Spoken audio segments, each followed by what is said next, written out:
Hello all, welcome to my literature saga. Today we'll be discussing Thomas Gray's poem Elegy written in a country churchyard. So first, let us have a look at the poet Thomas Gray. Thomas Gray, he was an English poet, scholar and professor at Pembroke College, Cambridge. And this particular elegy, it was written in the year 1751. And regarding Thomas Gray, he published only 13 poems in his lifetime. And another interesting factor about him is that he was offered the poet laureate in the year 1757, which he declined. And regarding his writings, we can classify his writings under pre-romantics. And we know that Gray, he started his writing career by composing sonnets on the death of Richard West, his close friend who died young, and he wrote during the period of transition from neoclassicism to romanticism, and that is why he is considered as one of the most eminent pre-romantics who dominated the literary period, that too during the period of transition from neoclassicism to romanticism. And his verses exhibited a strong hint of the approaching romanticism, as well as it had resemblances to the neoclassical poetry of the 18th century. And Thomas Gray, he came to be known as one of the graveyard poets of late 18th century, along with poets like Oliver Goldsmith, William Cowper, Christopher Smart, Thomas Parnell, Robert Blair, and Edward Young. And regarding these graveyard poets, they were also called as the Churchyard poets, and many of them were Christian clergymen like Thomas Parnell. And they were a group of pre-romantics whose poetry were characterized by themes like the gloom associated with death, and all those elements associated with death like the symbols of skulls, coffins, epitaph, worms, and the customary yew tree. And these churchyard poets, they were considered as the precursors of romantic movement and Gothic literature, because there was always a feeling of sublime and an antiquarian interest. And the major works of that particular group were Elegy written in a country churchyard, written by Thomas Gray, Night Piece on Death by Thomas Parnell, The Grave by Robert Blair, Night Thoughts by Edward Young, etc. So Thomas Gray, though he is considered as one of the least productive poets, he is regarded as the foremost English language poet of the mid-18th century. And it is believed that he was a person who was so self-critical and fearful of failure, which hindered him from publishing all the poems he wrote. So actually he was afraid of failure, and it is believed that he was afraid of criticism. That is why he published only a select few poems written by him. And his other works include Ode on a Spring, Ode on the Death of Richard West, Ode on the Death of a Favorite Cat Drowned in a Tub of Goldfish, The Bard, a Pindaric Ode, etc. However, this poem, the Elegy, it is considered as his masterpiece. Its reflective gloom and calm combined with a stoic tone was greatly admired throughout all ages. So before moving on to the poem, let us have a look at what elegy is. An elegy, it is a song or a poem that usually laments on the death of a person whom the poet loves or admires a lot. And just like many other forms of poetry, this elegy also had its roots in ancient classical Greek or Roman literature. Classical Greek and Roman elegies had themes like death, war, and love. But in English literature, we can see that we have a number of elegies produced during various ages. And the elegies produced in different ages, they dealt with different themes. For example, till 17th century, all those poems written on the themes of loss or transience of all worldly things were known or called as elegies. And that is why many of the poems written by John Donne are called as elegies. John Donne, he wrote many elegies, almost 20 in numbers. But they were love poems. But they were known under the term elegy only because they emphasized inevitability and loss. But we can see that things began to change in the 17th century. We can see that the term elegy got limited to its most common present usage. That is, a formal and sustained lament in verse for the death of a particular person, usually ending in consolation. So as I have told you, we have a number of elegies produced in English literature during various ages. And if we go back to the Old English period, we can see that we have elegies like The Wanderer, A Husband's Lament, A Maiden's Complaint, The Ruined Burg, etc. And coming to the Middle English period, we have elegies like The Pearl, then Chaucer's The Book of Duchess. And coming to the 17th century, we have John Milton's Lycidas, In Memoriam written by Tennyson, and to the modern age, W.H. Auden's In Memory of W.B. Yeats. However, this particular elegy written in a country churchyard, is hailed as England's Song of Songs. And written in iambic pentameter, it sways the romantic spirit from the beginning to the end. And its melancholy strain and hysteric reflections on human life has made it eternal as well as universal in its appeal. Dr. Johnson once made a comment on this elegy. He said, "This elegy abounds with images which find a mirror in every mind and with sentiments to which every bosom returns an echo." So this is the comment that Dr. Johnson made on this particular elegy. So now let us move on to the elegy. So this great elegy, it opens with a meticulous portraiture of the rustic landscape of Stock Porges. So the action is set in a village named Stock Porges. And this elegy is composed in the form of a lament on the death of the poor unknown rustics of the village of Stock Porges. The sun has just disappeared into the horizon.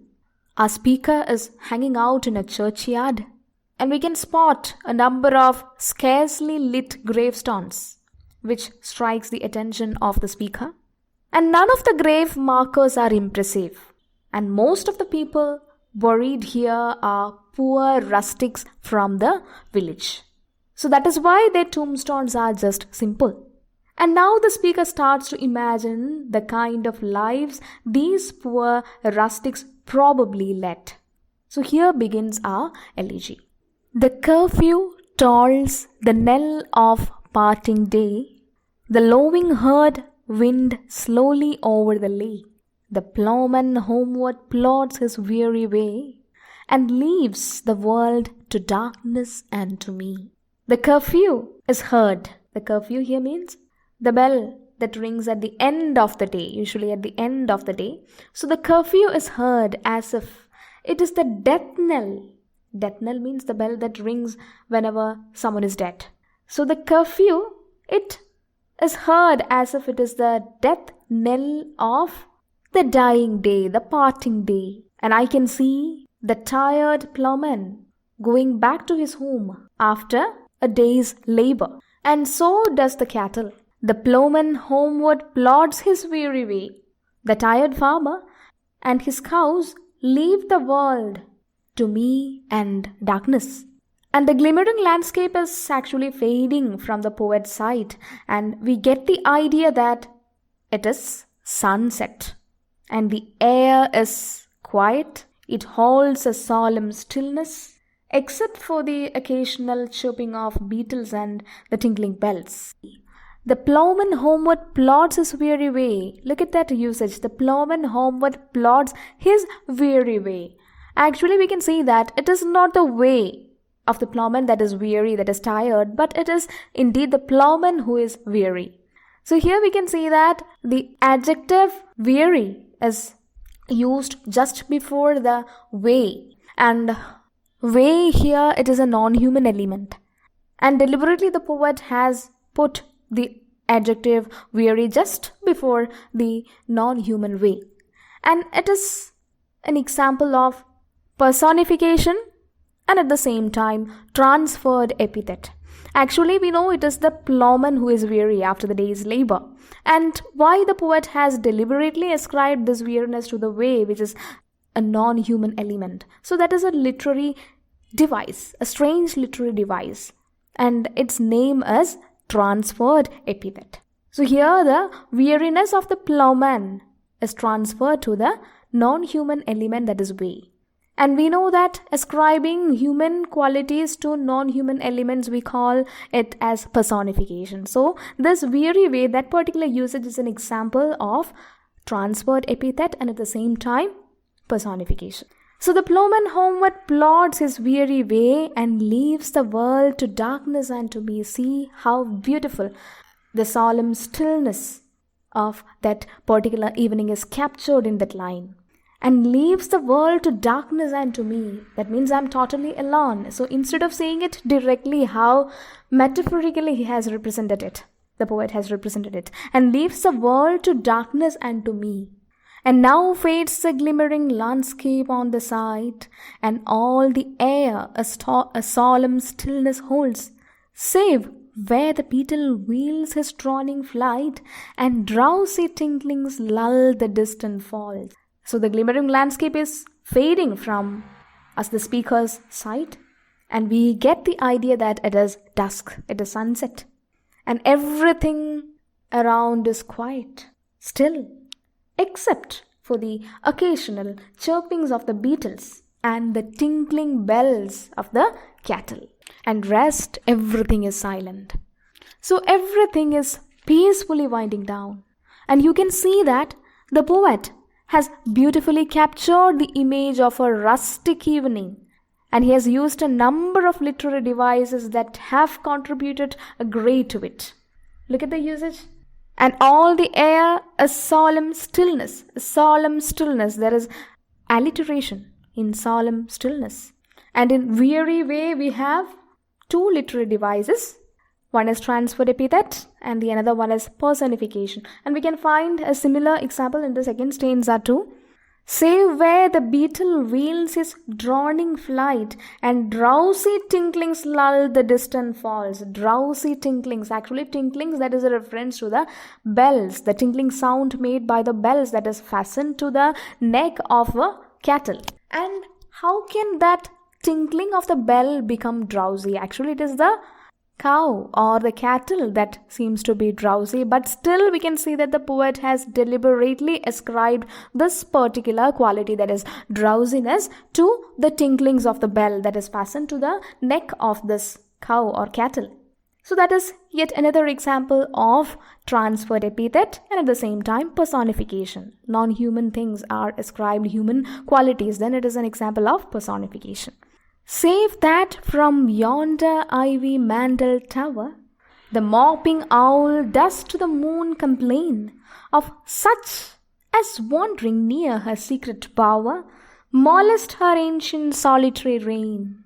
And now we can see that the peace and serenity of that calm night is occasionally interrupted or disrupted by the complaining of the owl. We can see that the owl who is residing at the ivy-mantled tower, she is complaining about someone to the moon. Actually, she is hooting her complaint to the moon that some unwanted trespasser nearby is breaking her ancient solitary reign.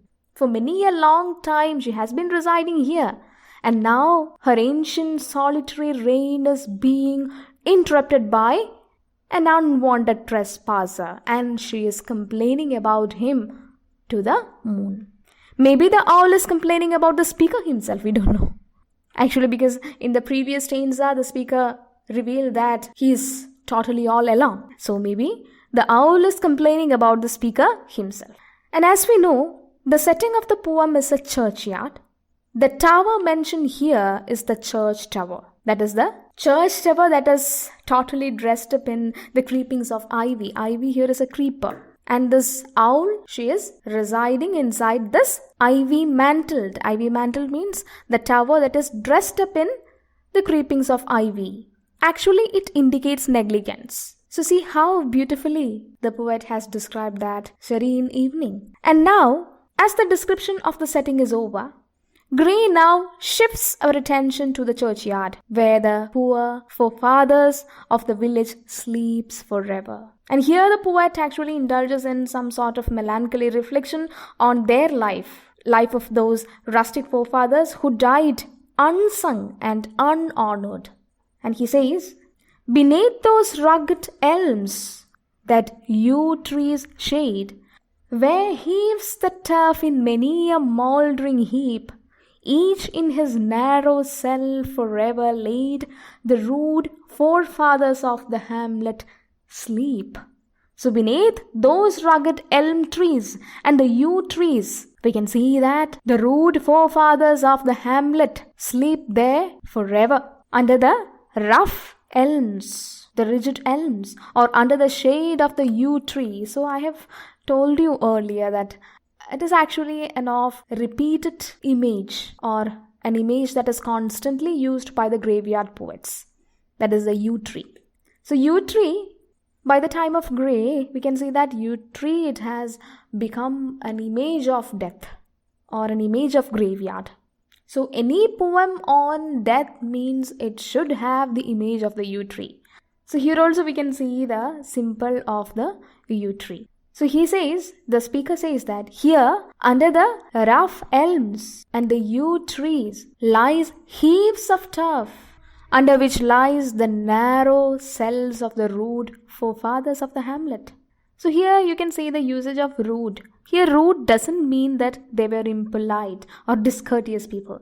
Here the adjective rude means one who wasn't sophisticated, or it can mean one from the countryside who are not aware of the artificiality of the city people or the civilized people. So there under the yew tree's shade lies their narrow cells, and they sleep there forever. The rude forefathers of the hamlet sleep. So sleep here, it is actually a metaphor for death. Or indeed we can call it as a euphemistic phrase, a metaphorical way of saying that they are no more. So there lies under the yew tree's shade the innocent forefathers of the village. The breezy call of incense breathing morn, the swallow twittering from the straw-built shed, the cock's shrill clarion or the echoing horn, no more shall rouse them from their lowly bed. So neither the breezy call of the incense-breathing morn, incense means sweet fragrance, so that sweet incense-breathing morn, nor the twittering of the swallows peeping from their straw-built shed, or the cock's shrill clarion can wake them up from their eternal sleep. So they are no more. They are gone forever. We cannot bring them back to life.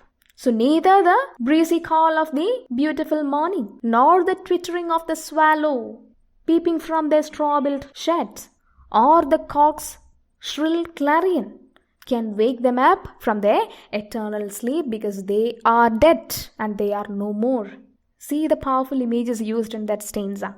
The incense-breathing morn. The incense breathing, that is a fragrant morning. So that morning is characterized by the fragrance of the breeze. And see the image of the swallow peeping from their straw-built shed. That is also an example of image. So here the speaker says that neither the breezy call of the incense-breathing morn, nor the swallows peeping from their straw-built shed, or the cock's shrill clarion can wake them up from their eternal bed, because they are dead. And for them no more the blazing hearth shall burn, or busy housewife ply her evening care, no children run to lisp their sire's return, or climb his knees the envied kiss to share. And he says that hearths shall no more blaze for them, and their children shall no longer climb their knees to share the most envied kiss. So that is a common practice of the children of the household, isn't it? There would be a competition among children as to who should have the first kiss, That is the most envied kiss from their father when he is back to home after his day's work. So the same thing is being mentioned here also. And as they are dead and they are gone, no children of his shall wait for his return to share the most envied kiss. Or his wife, who is busy all the day managing the household affairs, would be eagerly waiting for her husband's return to show love to him. That is what is meant by evening care. So now, as they are dead, no one would burn a hearth fire for them. No one would wait for their return because they are gone forever. And now, here the speaker is actually pondering over the kinds of practices these unsung heroes of the village did long back when they were alive. Oft did the harvest to their sickle yield. The furrow of the stubborn glebe has broke. How jocund did they drive their team afield? How bowed the woods beneath their sturdy stroke. So these unsung heroes, while they were alive, they did many things, many heroic deeds. So we should not forget that these unsung heroes are country folk who were farmers. So we get a hint from these lines that these country folk, that is these unsung heroes who are now no more, they were farmers once. And they were the ones who derived immense pleasure from farming. So they found joy in every simple act. They often had a decent harvest. They enjoyed to plough the stubborn glebe. The stubborn glebe here means the hard soil. Actually, glebe is an archaic word for farmland. Okay. And they were cheerful or jocund.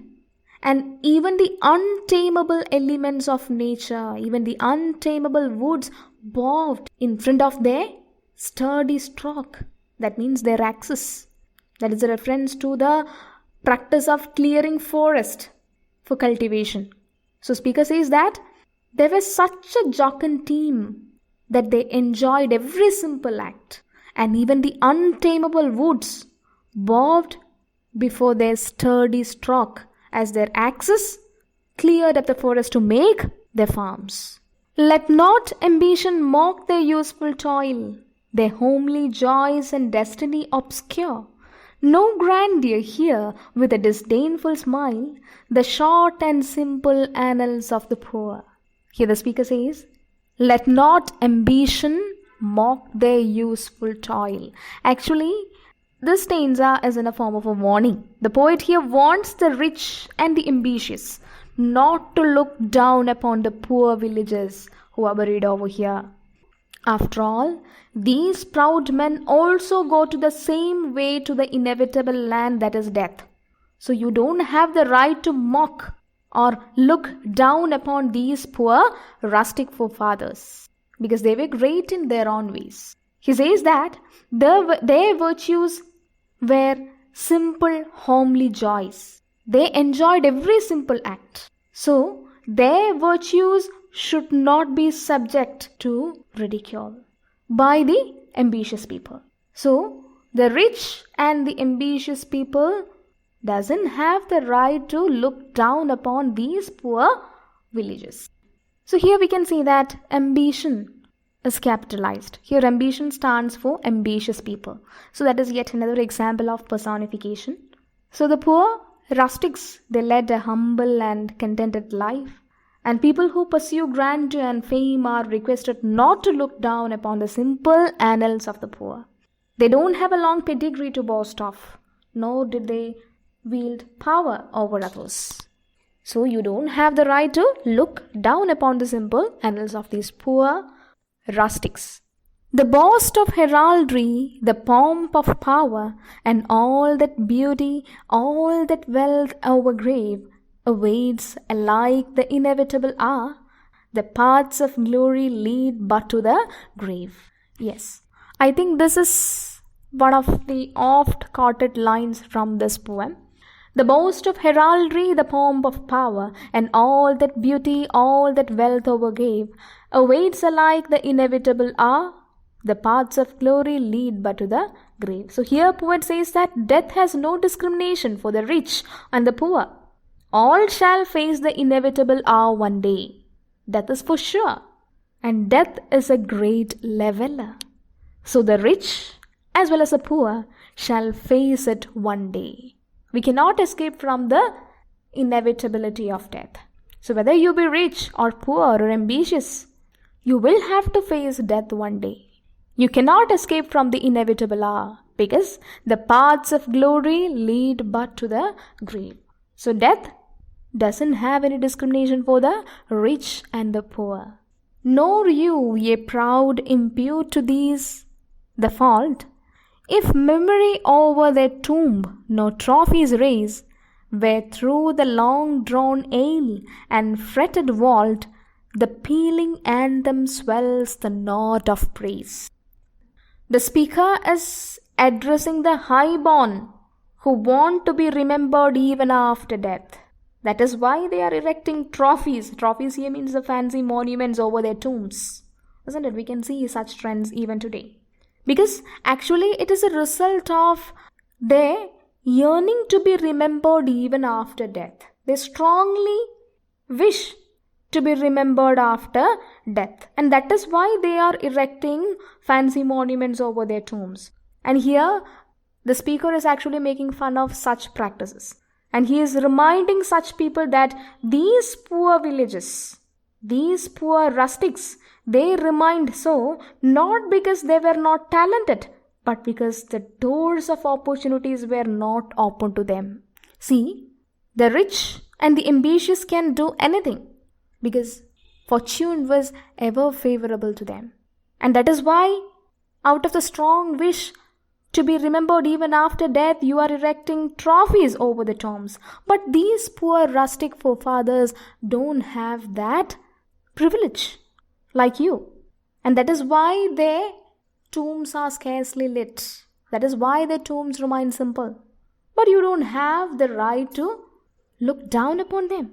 See, these poor villagers, they remained so not because they were not talented. Indeed, they were talented. But the doors of opportunities were not open to them. They never enjoyed the privilege that you people have enjoyed. So you don't have the right to look down upon them. And the poet is asking, can storied urn or animated burst back to its mansion called the fleeting breath? Or can honor's voice provoke the silent dust, or flattery soothe the dull cold ear of death? The poet is asking, can storied urn or animated bust back to its mansion called the fleeting breath? Actually here, this line itself stands a metaphor, and the speaker is criticizing the follies committed by human beings. He criticizes the utter futility of raising such magnificent monuments or magnificent urns, the practice of speaking good and even speaking high, which is a kind of flattery, that too after death. So what is the use of all such practices after death? If you want to speak good of somebody, you have to do it right when they are alive. And there is no use in doing so after that particular person's death, because they can't hear it. Your flattering cannot bring them back to their mansion. Mansion here means the body. The fleeting breath back to their mansion here means the breath that has already departed cannot be brought back to the body, the human mansion, by any means. Let it be magnificent urns. Let it be the practice of speaking high, that is flattering. But ultimately you have to realize that these practices cannot bring them back to life because they are gone forever. So if you want to do something for them, you have to do it right when they are alive. And the speaker is asking, can all these things bring the dead back to life? No. Then why people are doing so? Perhaps in this neglected spot is laid some heart once pregnant with celestial fire, hands that the rod of empire might have swayed, or wake to ecstasy the living lyre. So perhaps in this neglected spot is laid some heart once pregnant with celestial fire. Here the poet opines that some among these humble villagers would have become stars of fame if they had been given opportunities to express their talents. Maybe here lies in this unmarked graves a mind once full of celestial fire. Celestial fire here means imagination. So celestial fire here, it stands a metaphor for passion or imagination. So maybe here lies one whose hands could have ruled a mighty empire if fortune was favorable to him. They remain so not because they were not talented, but the doors of opportunities were not open to them. But knowledge to their eyes, her ample page, rich with the spoils of time, did never unroll. Chill penury repressed their noble rage and froze the genial current of the soul. But fate was cruel to them. Those huge magnificent pages of knowledge were never unrolled to their eyes. They never had the opportunity to access knowledge only because of chill penury, that is poverty. And this poverty denied them access to knowledge. And it held them back from all these privileges. And it froze the genial current of their soul. Full many a gem of purest ray serene, the dark unfathomed caves of ocean bear. Full many a flower is born to blush unseen, and wasted sweetness on the desert air. Poet says that if they were affluent, they would have created history. But the dearth of opportunity and extreme penury force them down into obscurity. You know why they remain unknown or unsung? It is not because they are not talented. It is only because they were poor. And poet here says that if they were affluent, they would have definitely created history. But what happened is that unfortunately the dearth of opportunity and chill penury, extreme penury, forced them down into obscurity. So in that sense, they are just like those numerous beautiful gems that still lies deep in the hidden caves of the unfathomable depth of the ocean. That is why he has used the phrase, full many a gem of purest ray serene. So they are just like those numerous beautiful gems that lies deep in the delves of unfathomed ocean. And full many a flower is born to blush unseen, and wasted sweetness on the desert air. And they are just like those pretty flowers that blooms only to none, and nobody to appreciate its beauty. And these flowers, they are just wasting away their sweetness on a desert air, without anybody to enjoy their fragrance or enjoy their beauty. And some village Hampton, that with dauntless breast the little tyrant of his fields withstood, some mute inglorious Milton here may rest, some Cromwell guiltless of his country's blood. The speaker says that there might be some great revolutionaries like John Hampden. John Hampden here reference to a politician, a Puritan politician, who strongly opposed the taxation policies of King Charles I. And he was such a bold and fearless leader. And the poet says that there might be some great revolutionaries like this John Hampden too among these unsung heroes lying here dead. Maybe there was some inglorious Milton whose poems went unappreciated. Milton here reference to John Milton. Even some Cromwell. Cromwell, he was the leader of the Puritans who caused the execution of King Charles I. Oliver Cromwell and his protectorate is very famous. So the speaker says that here might be some great revolutionaries like John Hampden, or great dictators like Cromwell, or even some inglorious Milton whose poems went unappreciated. But these poor villagers, they were poor and they died unknown only because of their penury, their poverty. So all the doors of opportunities were closed before them only because of their poverty, their penury. The poet is of the opinion that had they been given enough opportunities, they could have attained great heights, but they were not privileged. And that is why they lie here unsung and unhonored. And here we also get an idea that their poverty hindered them not only from achieving fame, but also from committing crimes, which is a positive side. So here we get the idea that being poor has a positive side too. So just like their poverty hindered them from achieving fame, it also hindered them from committing crimes, which is indeed a positive side. Their narrow life indeed saved them from sins like bloodshed.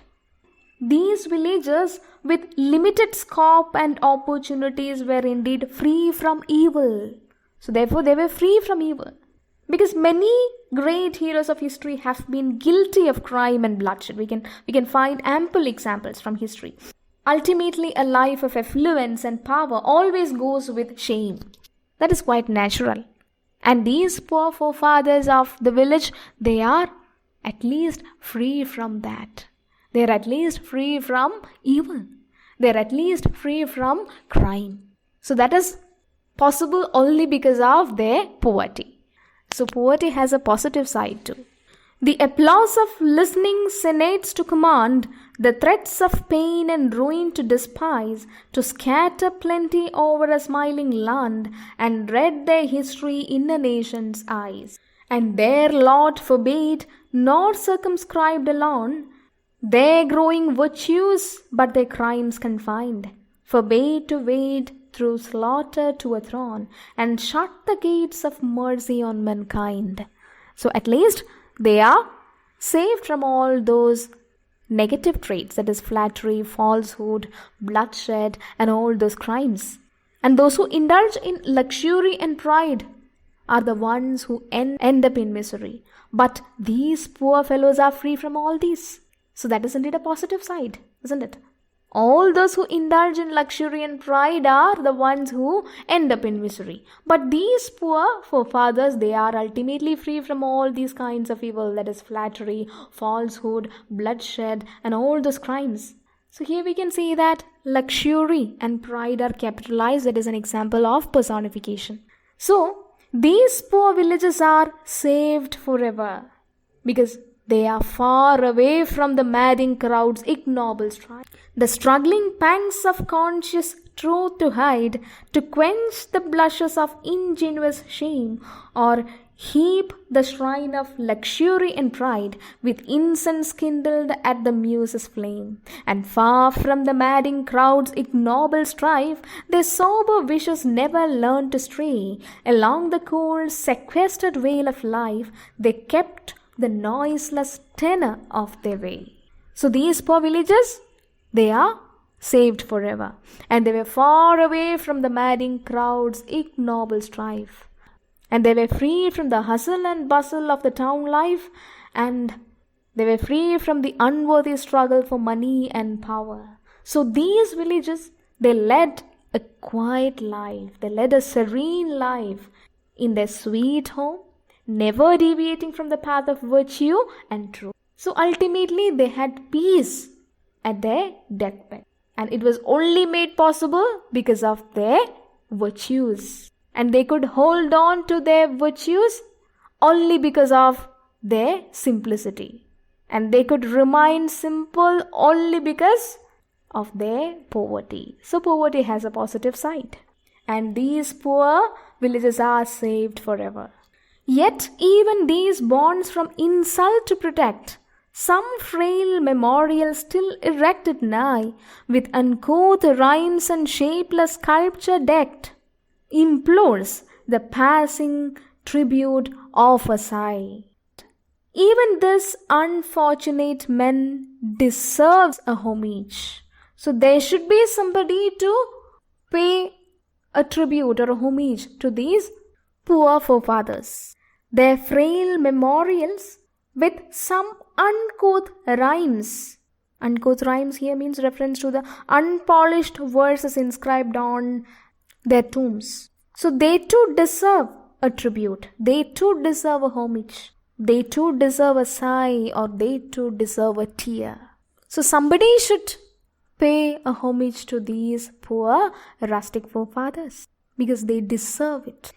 Their ears spelt by the unlettered muse, the place of fame and elegy supply, and many a holy text around she strews, that teach the rustic moralist to die. Here, the speaker speaks of the wrongly spelt inscription upon the tombstones of these poor forefathers. Here we can see that there is a autobiographical element in these lines.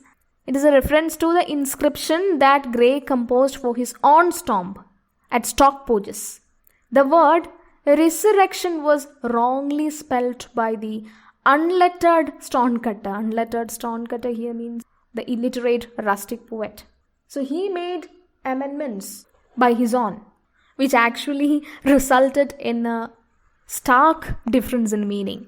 So that is the reference that is being made here. So the poet says that we can see a number of wrongly spelt inscriptions upon the tombstones of the poor ones. That happened because they were not affluent, they were poor. For who to dumb forgetfulness a prey, this pleasing anxious being ever resigned, left the warm precincts of the cheerful day, nor cast one longing lingering look behind. And these poor villages, they are forgotten. But on some fond breast the parting soul relies. Some pious drops the closing eye requires. Even from the tomb the voice of nature cries. Even in our ashes live their wonted fires. See, though these poor villages are forgotten, poet says that some fond breast here means someone who has been dear to him in his lifetime. So some fond breast shall definitely remember them. Even after a man is dead and buried, he wishes to be remembered, isn't it? So no human desire is completely quenched, even if the body is reduced to ashes. So even after death, certain human desires, certain human wishes still remains unquenched. Even in our ashes live their wonted fires. For thee who mindful of the unhonored dead, does in these lines their artless tale relate, if chance by lonely contemplation led, some kindred spirit shall inquire thy fate. Here the speaker actually speaks about himself. He says that he is mindful, he is aware of the dead people who haven't been honored with lots of monuments. So he is memorializing them in his verse.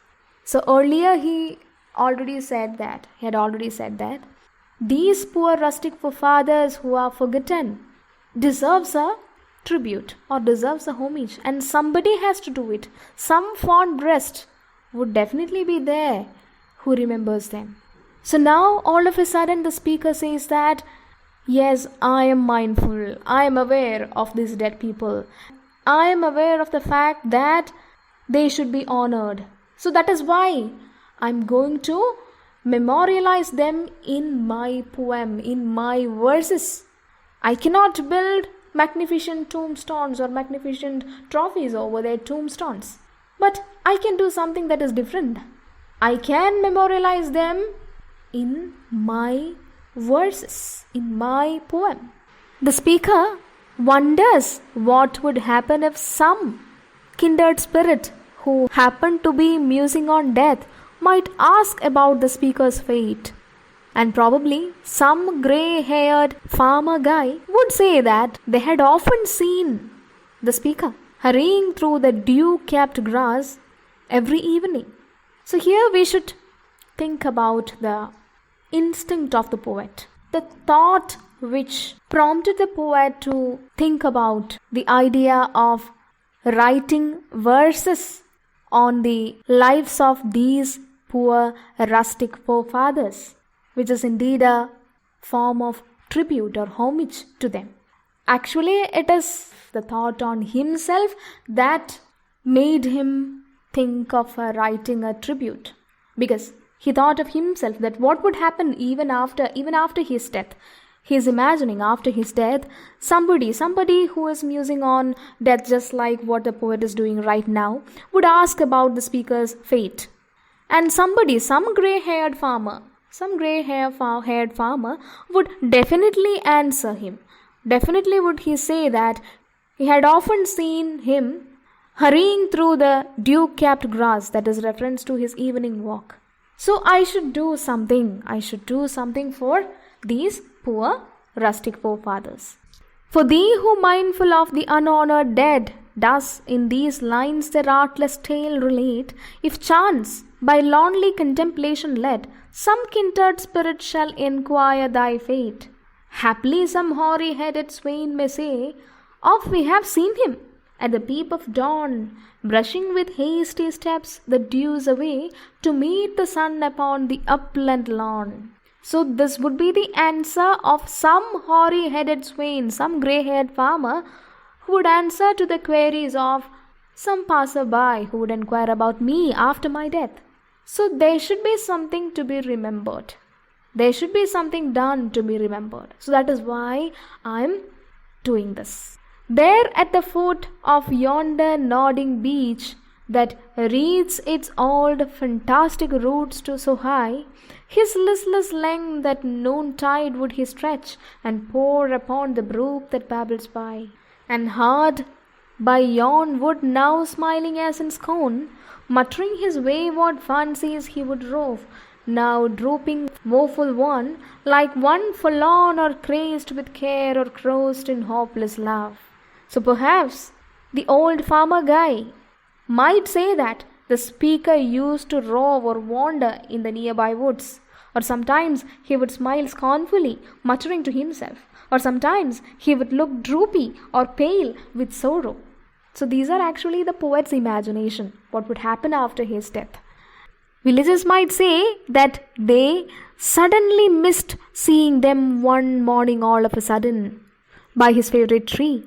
Or he would say, I didn't see him by the brook, or I didn't see him by the grass, or I didn't see him by the woods, or I didn't see him by his favorite place. So actually the speaker is imagining his death. All of a sudden he would fall sick, and all those familiar faces would suddenly start noticing his absence, and some passerby who is musing on death would ask about the poet, and they would reply that we don't know what happened to him. All of a sudden he was found missing. We didn't see him by his favorite tree, we didn't see him by his favorite place, or we didn't see him going for the evening walk. And after the 2 days of absence, on the third day, that is after the speaker didn't show up, the old villagers would say, the next with dirge's dew in sad array, slow through the church way path we saw him borne, approach and read, for thou canst read, the lay graved on the stone beneath yon aged thorn. So after the 2 days of absence, that is on the third day, after the speaker didn't show up, the old villagers would definitely say this thing. Actually, we don't know where he went, but funeral songs, that is dirges, were played, and we saw him being carried slowly along the path to the church in a funeral procession. And the villagers would invite this random passerby who inquired about the speaker to read the epitaph on his tombstone underneath the thorn bush. So definitely, this would be their last wordings on the poet.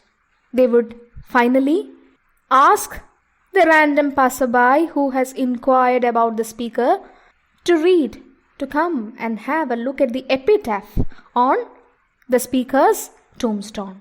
So an epitaph is necessary, because if somebody would ask about him, they should get everything from this epitaph about him. So next is the epitaph. Here rests his head upon the lap of earth, a youth to fortune and to fame unknown. Fair signs frowned not on his humble birth, and melancholy marked him for her own. So here lies a young person who is unknown both to fame and to fortune, and he was of a humble birth, but he was not a stranger to knowledge or science, in spite of his humble origin. Instead, he was a scholar and he was a poet, but melancholy marked him as Haran. So actually here poet is imagining how his epitaph would appear on his tombstone after his death. So it would be like this: here rests his head upon the lap of earth. Here lies a young person who is unknown both to fame and fortune, a youth to fortune and to fame unknown. Fair signs frown not on his humble birth, but he was not stranger to knowledge or science in spite of his humble birth. Instead, he was a scholar, he was a poet, but melancholy marked him for Haran. And large was his bounty, and his soul sincere. Heaven did a recompense as largely send. He gave to misery all he had a tear, and he gained from heaven, that was all he wished, a friend. So large was his bounty. He might have been humble beginning. He might have had humble beginnings, but he did pretty well for himself. He was generous, he was sincere, and heaven paid him back for those good qualities. That is, with a pretty friend, with a sincere friend, with a good friend. Actually here, this friend, the reference of the friend is being assumed as Richard West. Some people are of the opinion that this friend is Richard West, who passed away, or Horace Walpole. So large was his bounty and his soul sincere. Heaven did a recompense as largely send. He gave to misery all he had a tear, and he gained from heaven, it was all that he wished, a friend. And for all his good qualities he was gifted with a sincere friend. No farther seek his merits to disclose, or draw his frailties from their dread abode. There they like in trembling hope repose, the bosom of his father and his court. So there is no use or no need to find more about the deceased merits and frailties, because both his goodness and faults are at rest now along with him, because he is dead and he is dreaming alive with God. So there is no need or no use of digging it up again. So this is what his epitaph would look like after his death. And Gray says that in the concluding lines, to anyone who wishes to know more about him need not dig up his merits or his frailties, because there is no use of doing so, because he is already dead. And both his goodness and both his faults, frailties are at rest now. So there is no use in doing so. Or in short, we can say that the speaker actually he concludes his epitaph by warning or cautioning the reader not to praise him any further, not to speak bad of his weakness, because there is no use in doing so. So this is an elegy not only for the poor rustics of the village, but also for the speaker himself. And we get the idea that the speaker, just like those poor rustics, wishes to be identified not with the great and famous, but with the common people. And he does not wish anybody to speak good of him or speak ill of him. Obviously, he wishes to be remembered, but he doesn't want to be praised. So that is all about Elegy written in a country churchyard. Then regarding the themes, we can say that death, it is a predominant theme in this poem, because it is an elegy. And this elegy, it presents the dead in the best light. And the dead are presented as the ones who led a peaceful life while they were alive. And also we can see that there is a quest for identity or quest for self. The speaker is actually finding out or he is going through a process and finding out what is important to him. Or he is actually choosing how to live. And obviously hints of class conflict is evident throughout the poem, because throughout the poem we can see that the poet uses the theme that death is a great leveler and the paths of glory lead to the grave, and he criticizes the rich and the ambitious for looking down upon the poor annals of the rustics. And he is warning them not to do so because you don't have the right, because ultimately all go to the grave. So we can see that there was indeed a class conflict which he is trying to rectify by the use of the theme of death, where death is portrayed as a great leveler. There is a general tendency that society generally admires the rich, they glorifies the rich. And here the poet or the speaker of the poem actually glorifies the poor rustics.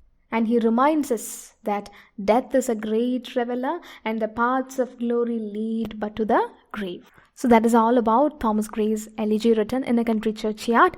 Thank you for listening and watching.